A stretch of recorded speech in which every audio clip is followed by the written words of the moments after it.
Hello guys, কেমন আছো সবাই? আজকে বানাবো ধোকার ডালনা, তোমাদের সাথে শেয়ার করছি।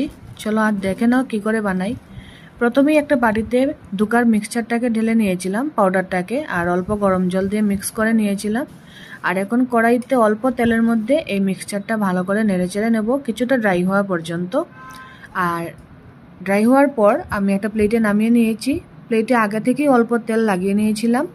আর এখন এটাকে রেখে দেব কিছুটা ঠান্ডা হওয়ার জন্য।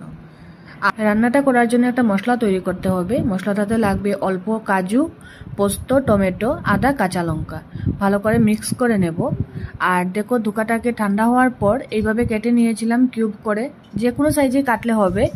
আর এখন ভেজে নিচ্ছি অল্প বেসনে ডিপ করে।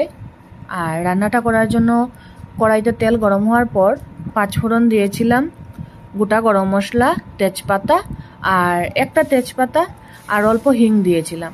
এখন বেটে রাখা মশলাটাও দিয়ে দিয়েছি। আর জিরে, ধনে গুঁড়ো, লাল লঙ্কার গুঁড়ো আর হলুদ গুঁড়ো দিয়ে দিয়েছিলাম। কিছুটা ভাজা হওয়ার পর কেটে রাখা আলু, আগে থেকেই ভেজে রেখেছিলাম আলুগুলোকে, সেই আলুগুলোও দিয়ে দেব। আর যখন আলু আর মশলাটা ভালো করে ভাজা হয়ে যাবে, তারপর গরম জল দিয়ে দিয়েছিলাম। আর গরম জল দেওয়ার পর অল্প ফুটে যাওয়ার পর ভেজে রাখা ধোকাগুলো দিয়ে দিয়েছিলাম। তোমার রান্নাটা কেমন লেগেছে তোমরা নিশ্চয়ই বলবে। ভালো লাগলে চ্যানেলটাকে লাইক এবং সাবস্ক্রাইব করো। Tata, by.